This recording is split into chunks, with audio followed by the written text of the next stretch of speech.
New Yorkers aren't shy when it comes to talking about their run-ins with the afterlife in the city. Many locals claim ghosts haunt NYC's old buildings and parks. Some less quietly than others. John Lennon is said to haunt the Dakota, where he was murdered, while Nancy Spungen, Sid Vicious's girlfriend, is rumored to be spending the afterlife at the Chelsea Hotel. Today, we consider the 10 most haunted places of New York City.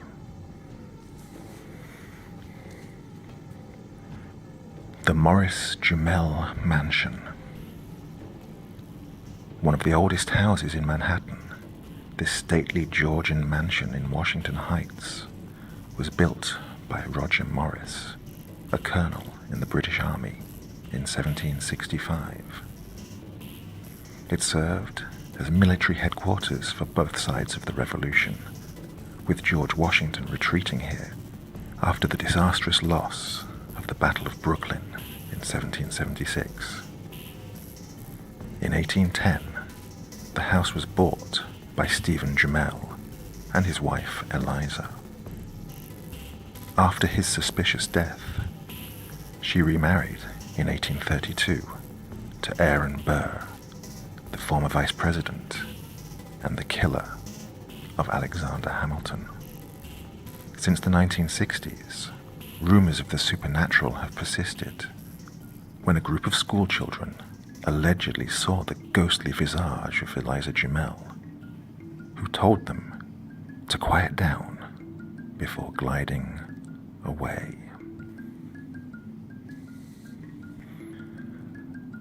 The Dakota Building.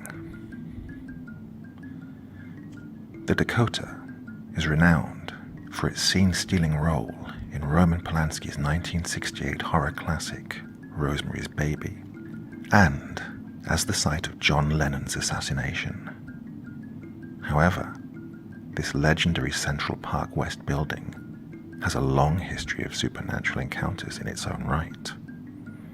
Over the years, workers and residents have reported seeing a friendly little girl dressed in turn-of-the-century clothing, an adult with the face of a small boy, and even the ghost of Lennon himself.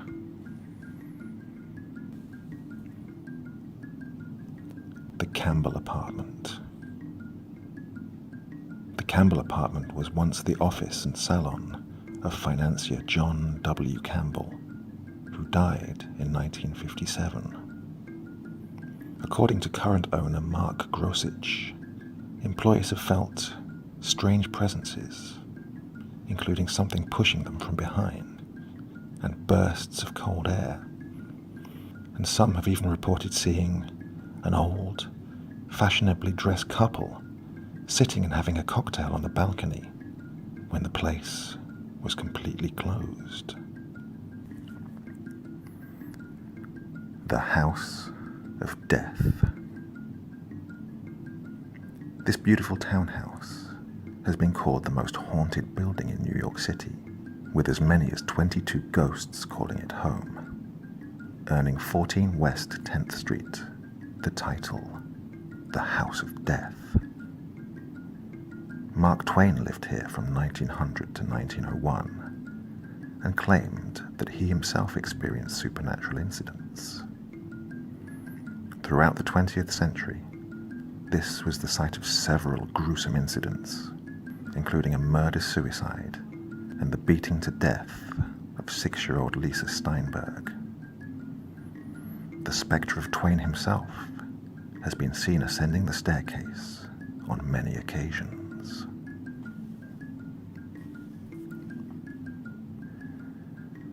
St. Mark's Church in the Bowery.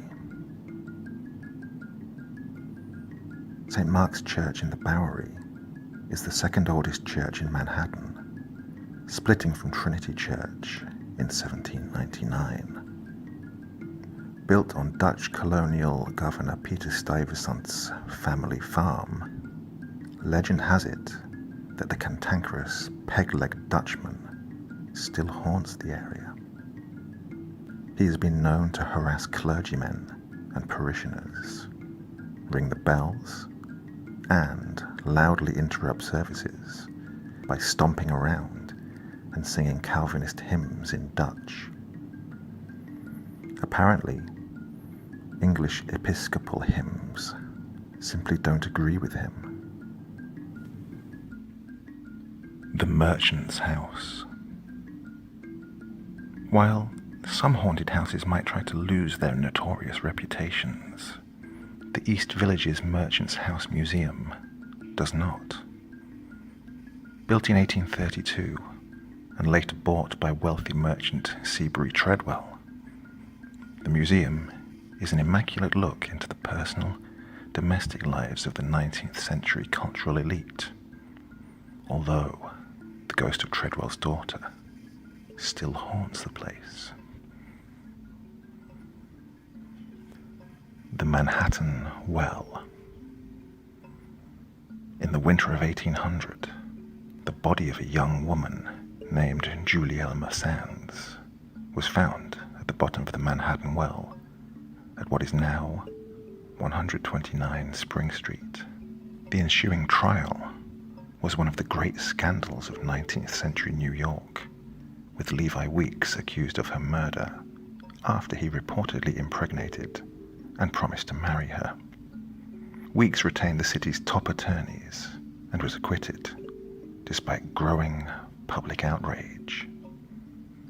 In 1817, the Manhattan Well was filled in and built over, but it was rediscovered in 1980 and has since become a notorious destination for paranormal enthusiasts, claiming that the ghost of Julie Elmer Sands still haunts the area.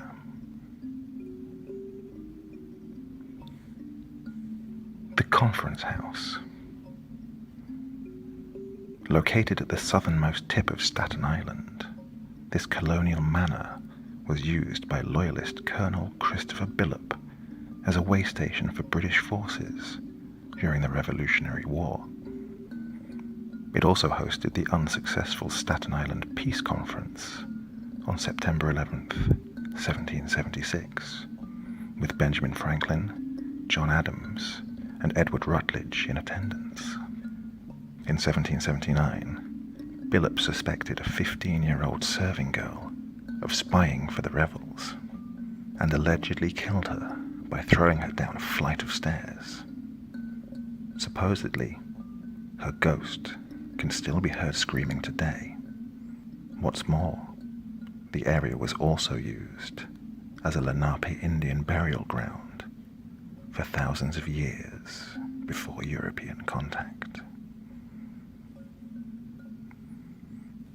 The Lefferts Laidlaw House. In Wallabout, an 1840 Greek Revival home, a stone's throw away from the Brooklyn Navy Yard, there may be a sinister secret.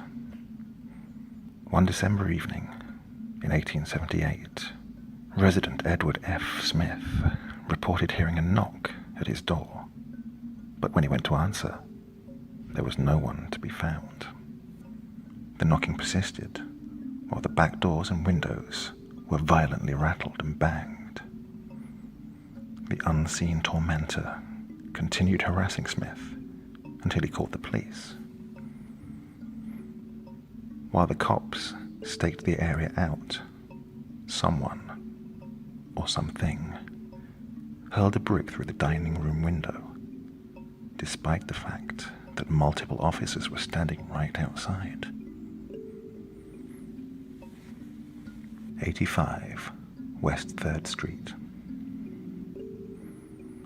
Now part of New York University's Furman Hall, 85 West 3rd Street was once occupied by Edgar Allan Poe for 8 months in 1844 and 1845. This was when he wrote his classic story, The Cask of Amontillado, and at least part of The Raven. Nowadays, the only part of the original residence that remains is the banister, and Poe's ghost has been seen climbing it by spooked law students.